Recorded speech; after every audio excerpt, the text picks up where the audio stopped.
Aloha y'all, Courtney Stice with the Aloha Group Maui here. We are the stewards of the Maui Keiki Fire Relief Fund. And I am here today with my good friend Dr. Valerie Simonsen. She is a naturopathic physician and expert in natural medicine, specializing in the recovery and trauma of natural disasters. Thank you, Dr. Val, for being here with me today and taking a few minutes out of your time to talk to us about what's going on with the fire victims. Thank you, Courtney, and thank you all for being here, sharing your kokua to make this world a better place, and we do it with the keiki. Absolutely, it's a community effort. It takes the whole community to heal the whole community. Yes. Yes. So if you don't mind telling our supporters and donors a little bit about your background and your work in natural medicine and trauma recovery. Right. Well, I was an EMT in rural Montana for 15 years. And then when I became a naturopathic physician, I tended to go towards trauma things all the time. I've been all over the world working in earthquakes, tsunamis, typhoons, and now here we are on Maui. In the wake of very, very tragic wildfires that have affected thousands. And most especially the children who are our future and who will be those that are responsible for rebuilding Lahaina in as best a way as we can. It will never be the same, but we do need our kids to be healthy physically, mentally, emotionally, spiritually, to carry on the legacy of Lahaina. Yeah, and Maui, and all of humanity, as this is the microcosm of the macrocosm. What has happened here is happening all over the world, but Hawaii always seems to be on the front line of things, so it's here, we're going to do it, and we're going to show the rest of the world how to do it in a really good way. Right. That's pono. Right, pono, absolutely. Yeah. So as I understand, you've been kind of boots on the ground in Kula and Lahaina since the fires happened, serving the fire victims who have lost everything and are dealing with all sorts of trauma, physical, mental, emotional, spiritual. So tell me a little bit about where you've been serving and what you've been doing for the victims and what you've seen. Okay, great. Well, I started off in Kula 12/22 on the first morning, even before it was announced, because I had clients that were being evicted from Kula. And so I started right away that morning, early morning, and went to help as much as I could, everywhere that I could. And I carried with me a complete kit of homeopathy, flower essences, things like that we can use in acute trauma as well as long-term trauma. And then as things evolved up country, the resources were pretty quick and felt like things were going well. I tried to get into Lahaina, I couldn't get into Lahaina. There were so many restrictions with allowing people to come in. But then one day, one of a good friend of yours, Jeremy, and Megan gave me a call and said, "We'd like to have you over here. What do you need to get over here? What do you need so that you can stay over here?" So they've been hosting me. I have a place over there now, so I don't have to drive back and forth to Lahaina, to Haiku every day. And when I left to go into Lahaina, and I was packed, I have a Forerunner, and on the back it says, "Here's hope, Here's hope." here's hope." Yeah, and it was a very, very powerful drive into Lahaina. And I called one of my friends, Sarah, and I said, I think I'm grieving. And as I got closer to Lahaina, I realized I wasn't grieving. I was in awe. All along the road, there were people helping people. And they've been sleeping in their cars, their vehicles, and this guy's got water, this one's got some food, and I'm just like, oh my gosh, this is amazing. And then I pulled into Hona, Kauai, and I literally was dumbfounded. I've never seen something work so well as what was happening in that camp. There were the pre-fire houseless that were helping. They created a store. They had, a medic tent with the Mauna medics. They had a wellness and a health area. Keiki was doing that, and then there was a young lady, Hannah, that started reading books to children on the ground, and there was a kitchen, so things were going. It was unbelievable. And the first day I just observed. I just observed and just walked around the camps, and there was this young boy who's probably 16, and I knew right away that he was on the line of whether he was going to make it or not, you know. And he kept saying, I can't find my phone, I can't find my phone. And he had his phone in his hand. And I walked that park throughout the day, all day, as he told me he didn't have a phone. And then finally he said, they're all gone. They're all gone. And I said, who's gone? 14. The next day, I saw him again. He's always there earlier in the morning. We walked, and he says, 14 of my friends are gone. Wow. Everybody in that camp knew what was happening with one another, and it was amazing.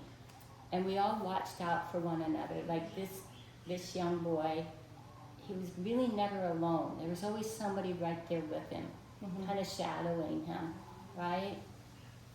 And then it didn't take long for the AA groups to come in there in the mornings. And it didn't matter if you were drinking or not. It didn't matter anything. It was just a circle, a safe circle. Yeah. And there was all ages. Even little kids were coming with their parents. Yeah. But the thing that I saw with kids was they weren't speaking. And that was really concerning to me. And there was an art therapist that showed up one day, and she showed me the picture, and I'll show you what they drew. It was this. That's how Black. they, just black. The smoke. Yeah. All they could see. And no words. They couldn't speak. And then I would get down, you know, right down to their level, look them in the eye, but they couldn't look me in the eye, because that's pretty intense, you know. But I just wanted to know that, I wanted them to know I was there for them. And one day this woman, Sarah, from Oahu brought over, she specializes in trauma with children through art therapy. And she had arrived that day. I didn't know that, but I heard a child laugh. So I quickly, as soon as I could, I went down to see what was happening. That was the first time in 3 days I heard a child laugh. And he had music too, a ukulele.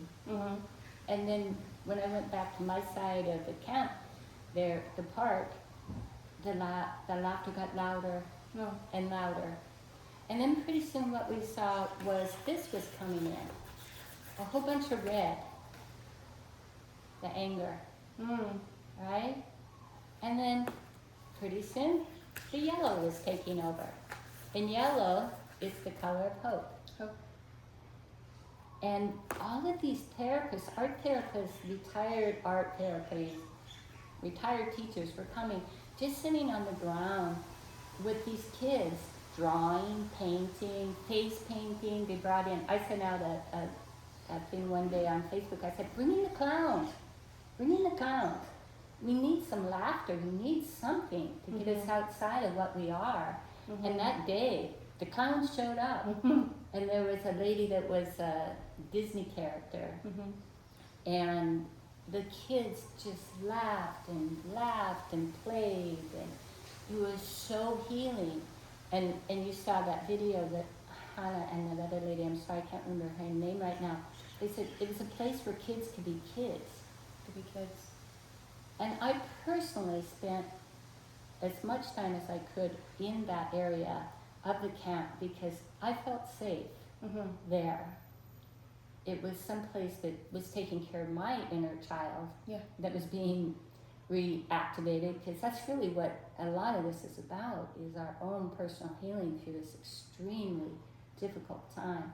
Is that we're dealing with parts of us that, quote, got fractured when we were young.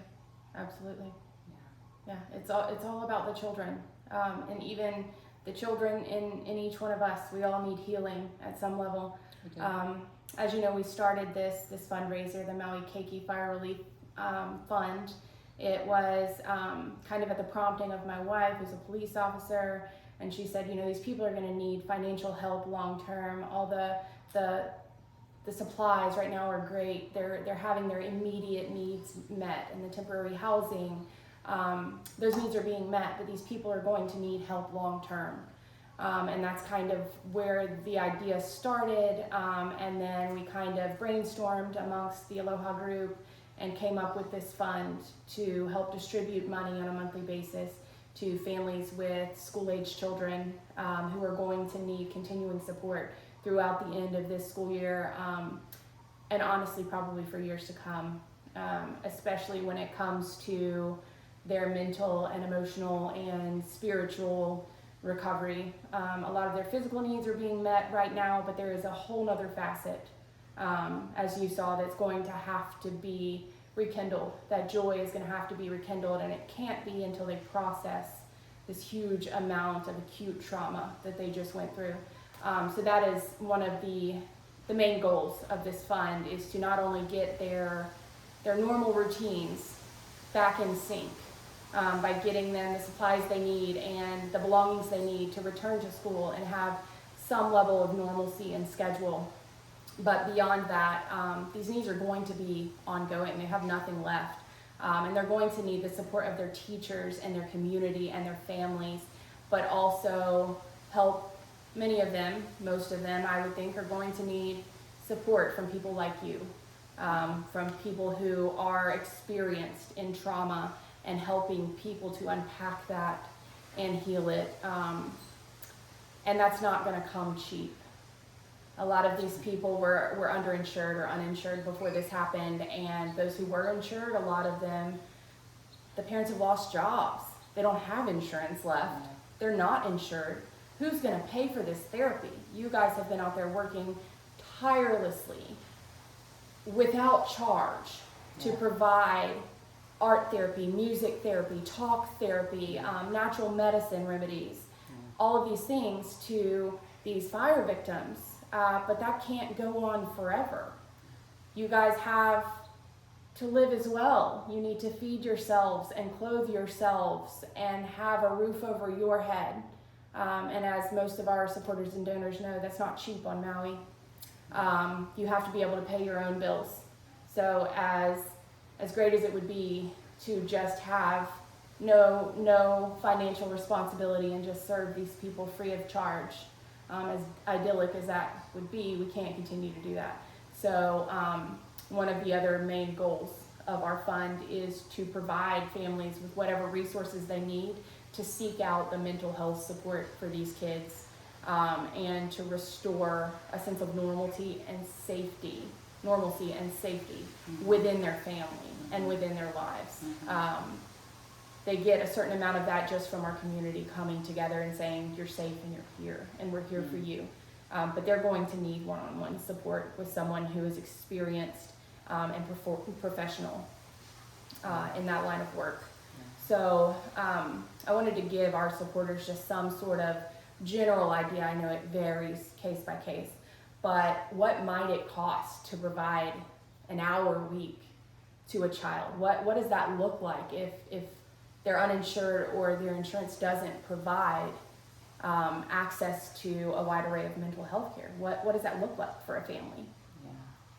Yeah, and when it's just really hard, when we're looking at children's lives, and then we have to put a dollar figure on it, because there's thousands of people out here on the west side and up country too, that are just giving all their time, but I'm seeing it with other providers that I have to pay my house payment, and I have to pay my rent, and I already had a full practice, and I've got to get back to my people. And so cost-wise, very minimum, you're looking at $150, because an overhead for, when I had a practice, my overhead was $49 an hour just to have an office. Right. And then everything else that went with that, insurance and all of that, so the bottom line, I don't know anybody that's doing it less than what, for 150, and probably 350 is more like it. Yeah. And when I saw in the first couple days, I was actually asked by, I went in with Maui medics, who are amazing what they've done there. Now they're called Maui medics. Is they called me one day and said, we need you over at this other camp. And I said, no, I'm staying here. I'm staying at the park. These people need consistency. These children need consistency. Everybody needs to know that Dr. Valerie is here, and I'm here for you 24/7, no matter what. I'm here for you. And it does work that way very successfully, but how do you sustain that? Exactly. Wow, that's a whole nother thing. But one of the things I'm really seeing is as we're moving into this next phase, we're calling it phase 2, is really how do we address the communities. So tonight I'm actually working with a group of women that have daughters. Okay. And we're working on that level. So there would be, I think, 12 or 15 women.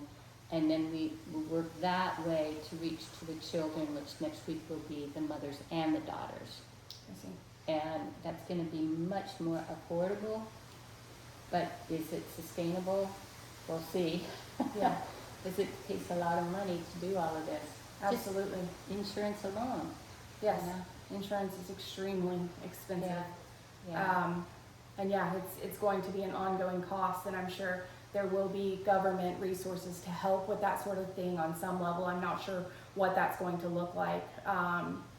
And we can't really predict that. So we're trying to get ahead of it. Nor depend on it. Right, absolutely not. You can't depend on it. Right, so we're trying to kind of get ahead of it and see what we can provide as a group and with our generous donors and people who are just supporting us in any way they can, sharing the links to our page and our GoFundMe. That way we can distribute this money and hopefully help with some level of that. We're not at the level yet with our funds that we can afford. You know, if a weekly session is $150, we're talking about $600 a month for one child. What about these families that have 4 kids, 5 kids? Like, that is more than rent at this point to try to help them heal from trauma that is desperately needed. Yeah. They need to restore their sense of self and their sense of safety. They've lost everything. Yes. They don't have a home, and some of them don't know where they're going next week. Or today. Or today. I got moved around where I'm staying a couple of times. They needed to move me around, and one day they said, can you come and move your stuff? And I said, I can't. I am over my head over here. I cannot leave the camp. And he said, okay, well, I'll just go ahead and move all your things. So they just moved it and put it over into another place in that where I was staying. And when I got home, I saw everything just piled there, and I'm like, oh my God, that's all I have is what's right there. Yeah. And then when I went out to my truck, I met a woman. Her husband is deployed in the military, 3 children. It was her 7th move in 3 days. I've heard many, many stories. Even our team leads, Lee and Barb Potts, they have moved multiple times. They were moving every couple of days at the generosity of our clients who gave places to stay. Yeah. But we're in this as deep as we can be with our team. It's not just outside of us. We've got people suffering within our group, and the best way we know how to heal ourselves is by trying to help to heal others, getting outside of ourselves. Yeah. And that's our aim with this Keiki Fund. For those of you who don't know, we have a nonprofit separate from this that Barbara Potts, the wife of Lee Potts, and one of our team leads started called PFE. It's People for Educational Equality, to help sort of underprivileged, underfunded children to get the same sort of education as everyone else. And so this is just kind of another leg of the aim of our team to help the children. They are our future, they're our tomorrow, and they're the people who ultimately will restore what we lost in these fires. The damage will outlive many of us. Yeah, and I like the word that you said, restore what we lost, but also to embrace what we have gained. Yeah. The resiliency among people is just shocking to me. I mean, to see somebody that is 100%, like there's nobody home in there, Yeah. and give them a remedy, give them a homeopathic remedy, a little homeopathic flower essence, maybe some vitamins, and see the light bulb go on. Mhm. It's like, wow, that is so amazing. Because everybody that went through this, that is still alive, there's a reason why they are alive. And when we focus on that, or not focus, but bring that attention to how resilient we are. Yeah. And so And own that. And own that. One of the programs that I started just in small groups, and as I was getting bigger, I call them repurpose circles. And what is it that you have inside? How did you get through this? What is it that you have? And then when so-and-so shares, then they go, oh yeah, I have that too. Yeah. You know? And then somebody else shares, oh, and I tried this, and everybody pulls it together. It's kind of like we're all making this soup. Yeah. And a lot of cooks make this soup taste pretty good, right? And when it comes to children, we don't have the answers, the children do, and we just gotta listen. We just gotta listen. Like the other day, I had this situation, and the people that were involved in the situation that, you know, have the expertise to be working with children, they just kept on pushing and asking questions, and finally I just said, hey, do you want a pair of sunglasses? Yeah, I want a pair of sunglasses. So I gave him a really cool pair of sunglasses. Somebody had donated them, right? Yeah. And then I said, well, what would you like? And he said, I want my pillow back. He said, tell me about your pillow. And then he told me about the pillow. It smells like his dad. And his dad left years ago. Yeah. But it smelled like his dad. How do you bring back the pillow? We can't. We can't bring back the pillow. But what we can do is, you know what, let's give him a pair of sunglasses. Let's give him maybe a little something. And got him on vitamins, and then he started playing the ukulele with this lady that was on the ground, and I mean, you saw him transform, and the smile came back. But we'll never be able to give him that pillow that had his dad's smell on it. Right. And that's what we were talking about earlier, is the fracturing happened before this. There was so much that we had going on in our society, but it just now is magnified because we have this disaster. Yeah. So, okay, in the beginning, I was on the front lines, we were running into it. Now we're allowing it to come to us. Yeah. By listening, and there's nothing better than the art therapy, the music therapy, the dance therapy, those kind of things, because they don't understand words. Right. It's actions that they understand. Mm-hmm. And then they shift it within themselves because they are so much more pure, not so covered with our stuff. You said it beautifully one time, that there's the child inside, but there's the adult outside that's guarding the child inside, and that child inside is just covered with this muck. Yeah. All the trauma Yeah. just kind of blocks that inner child, and it's like the therapy that you and so many others are providing right now is just giving them that forum, giving children the forum to rekindle the joy, and giving them a means of doing it, art and play, and I mean, I'm sure they talk as well, but for kids it's so much more. The art and the pictures, they talk with their hearts. They do. They talk with their hearts, and just like when this one little fella, a different fella, he painted a shirt, and it was a white shirt, and he had a black stripe down the middle, and around his arms and around his neck. And the mom says, "What do you think that means?" And I immediately was thinking, okay, there's separation there, right?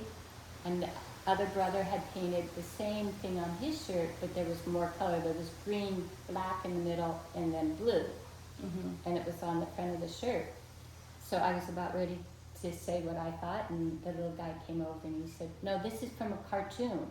I saw this shirt on a cartoon." Mm-hmm. And okay, that's where he is. Let's go to the cartoon. Mm-hmm. And we talk about the cartoon. And I don't know this cartoon at all. I probably will need to learn about this cartoon Mm-hmm. when I'm working with them in the future. Right. But he drew what was happened. Yeah. His family was not together. There's a lot of single parents out there. Yeah. And not only before the fire, but a lot after the fire. Mm-hmm. You know, it's single parents now. Right. It's terrible. It's very sad. But someone told me a long time ago, kids are like rubber balls, they bounce back. Yeah. I think you've told me that before. Maybe so. yeah, they do. Yeah. But we really gotta let them bounce. And when I'm thinking about that, as a naturopath, we don't treat a disease, we don't treat a condition, we treat the whole person. Right. So I watched one day when some good, meaning person brought in those suckers that are a ring. Oh, ring You know, pops. mhm. So all these little kids are running around the camp sucking on these things, and then they're running faster, and then they're running faster, and then they're running faster, and then the fights began. Yeah. These kids were not fighting before they got that sugar in their body that's been, it's red dye, Mm-hmm. blue dye, and you know the effects of that on the mental body. So that's a whole nother facet of It's- this, the nutrition The nutrition. that the kids are being given. If they can't afford the healthy food because the unhealthy stuff tends to be a little cheaper, we've got to look at that as well. Make sure families have the money for good groceries to Right. support the kids in that way. It's so multifaceted, all the It is. things these kids are going to need. The just food in general, the housing, school and routine, and safety. And then all of the internal work has to begin with people like you. I'm so very grateful for everything you've done for these kids and for you taking the time today. A very limited resource you have is time, and you sat down with me for about an hour now to just kind of discuss so that I can let our donors and Yeah. people who are supporting us know sort of what's going on with boots on the ground, and what you're helping to support is things like therapy and good food, and just whatever resources these kids need so that they can be prepared for tomorrow to rebuild, but to maintain hope. And Yeah. they can't restore so much of what we've lost, but they can rebuild it as best they can, and maybe even better than it was before. Yeah, I think it will. I think it will. I have an enormous faith in that, and I've seen the children especially take action. And Yeah. one day I was listening to Anthony Foulier, I think is the way to say his last name, and I was watching the kids respond to him. And pretty soon they're out there playing the air guitar with him. And this one especially, he's got a little bit of, tough energy to deal with. Okay. And he's playing the music, and then pretty soon he took his ball that he was hitting everybody with, Mm-hmm. he took it and just held it under his arm. Oh. There's hope. Yeah. The transformation, it's the little seeds of transformation. you It see. is. And it gives you Mhm. hope, gives you hope Mhm. for our future Yeah. as a community and worldwide, really, because kids are our future here on Maui, in Lahaina, in Kula, and across the world. So that's what we're doing here with this page and our fund. We've got 13 applicants so far. We've raised, I think, roughly about $19,000 to start helping, and I believe the first distributions of those funds will go out sometime this week. Wow, that's great. We're going to start helping now, and with continued generosity of our clients and friends, hopefully we can carry this out through the end of the school year and beyond, if possible. Yeah, thank you for doing all of that. And the last thing I'd like to say is I was with a mom the other day, single mom, 3 kids. She'd been saving money from she had a job, worked in Lahaina, her own business. Everything's gone.